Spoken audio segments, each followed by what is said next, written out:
তারেক রহমানের জীবন হাজারো সংগ্রাম আর বেদনার এক অনন্য আখ্যান।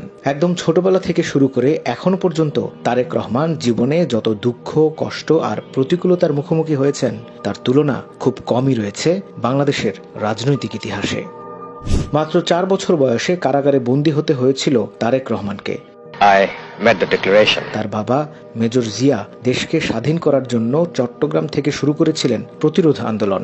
সেই অপরাধে মায়ের সাথে তারেক রহমানকেও বন্দী করেছিল পাকিস্তানিরা। বাংলাদেশের স্বাধীনতার জন্য সর্বকনিষ্ঠ যুদ্ধবন্দীদের একজন তারেক রহমান।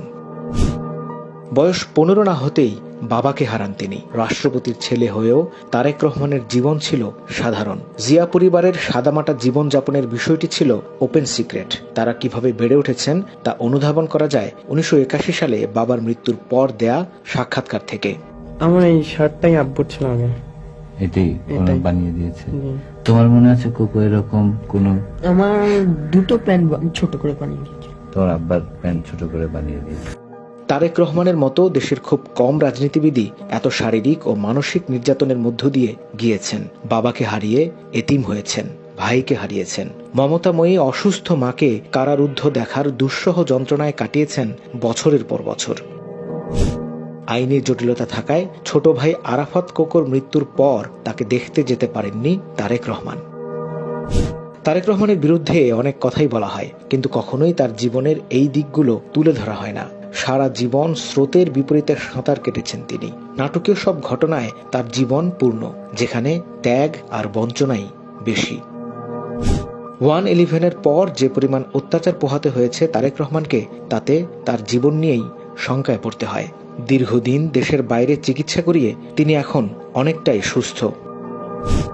যে পরিবারকে 1971 সালে পাকিস্তানি বাহিনীর নির্যাতন সহ্য করতে হয়েছিল, 10 বছর পর যে পরিবারের কর্তাকে খুন করা হয় নির্মমভাবে, সেই পরিবারটি 80-র দশক জুড়ে স্বৈরাচারী শাসনের তোপের মধ্যে পড়ে। রাজনৈতিক রোষানলের কারণে সেই পরিবারটি 2007 সাল থেকে 2024 সাল পর্যন্ত ছিল একে অপরের কাছ থেকে বিচ্ছিন্ন। অন্য সব রাজনীতিবিদদের সন্তানরা যেমন বাবা অথবা মায়ের পরিচয়ে দলের বড় পদ নিয়েছেন, সেখানে তারেক রহমানের বিষয়টি পুরোটাই ভিন্ন ঘটনা। 1990 সালে পতন ঘটে স্বৈরাচার এরশাদের। শুরু হয় নির্বাচনী ডামাডোল। 1991 নির্বাচনে ঐতিহাসিক জয় পায় বিএনপি। বাংলাদেশের প্রথম নারী প্রধানমন্ত্রী হয়েছিলেন বেগম খালেদা জিয়া। প্রধানমন্ত্রীর বড় ছেলে হওয়া সত্ত্বেও দলের বড় পদ নেননি তারেক রহমান। তিনি শুরু করেছিলেন একেবারে শেকড় থেকে।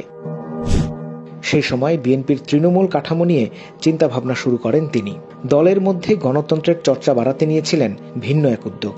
বগুড়ায় তৃণমূল পর্যায়ে নেতা নির্বাচনে গোপন ব্যালটের মাধ্যমে ভোটের আয়োজন করেন।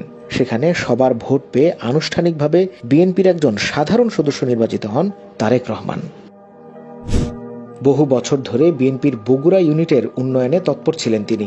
96-এর জাতীয় নির্বাচনে তারেক রহমানকে বগুড়া থেকে একটি আসনে প্রতিদ্বন্দ্বিতা করার অনুরোধ জানায় দলের তৃণমূল ও সিনিয়র নেতৃত্ব, কিন্তু দলের কাজকে আরও এগিয়ে নিতে প্রস্তাব প্রত্যাখ্যান করেন তারেক রহমান। 1996 থেকে 2001 সাল পর্যন্ত আওয়ামী লীগ সরকারের কর্মকাণ্ডের বিরুদ্ধে আন্দোলন গড়ে তুলতে গুরুত্বপূর্ণ ভূমিকা রাখেন তারেক রহমান। বিশেষ করে গ্রামীণ জনগণের দুর্দশার কথা প্রকাশ করার লক্ষ্যে দেশব্যাপী কর্মসূচি নেন তিনি। 2001 সালে অনুষ্ঠিত জাতীয় নির্বাচনে 2/3 সংখ্যাগরিষ্ঠতা নিয়ে জয় পায় বিএনপি। সেই নির্বাচনের আগে স্থানীয় সমস্যার সমাধান খুঁজতে ঢাকায় আলাদা অফিস স্থাপন করেন তিনি। সেখানে সর্বস্তরের মানুষের সাথে তিনি সাক্ষাৎ করেন এবং একটি ডাটাবেস রক্ষা করেন, যেখানে দেশের প্রতিটি এলাকার মানুষের চাওয়া পাওয়া ও মূল সমস্যাগুলো সংকলন করা হয়। চেয়ারপারসনের ছেলে হয়েও তৃণমূলে ব্যাপক সমর্থন থাকলেও স্বজনপ্রীতির মাধ্যমে কোনো সরকারি পদে যোগ দেননি তারেক রহমান। দল গঠনে তার প্রচেষ্টার স্বীকৃতি হিসেবে 2002 সালে স্থায়ী কমিটি তারেক রহমানকে বিএনপির সিনিয়র যুগ্ম সম্পাদক পদে নিয়োগ দেয়। তারেক রহমানের অন্যতম প্রশংসনীয় অর্জন হল 2005 সালে তৃণমূল পর্যায়ে দেশব্যাপী সম্মেলন শুরু করা।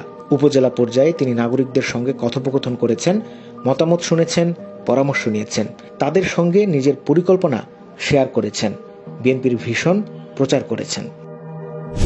ফলো আপ হিসেবে তিনি প্রতিটি ইভেন্টের পরে সম্মেলনে অংশগ্রহণকারীদের কাছে ব্যক্তিগতভাবে কমপক্ষে 18,000 প্রতিক্রিয়া চিঠিতে স্বাক্ষর করেন।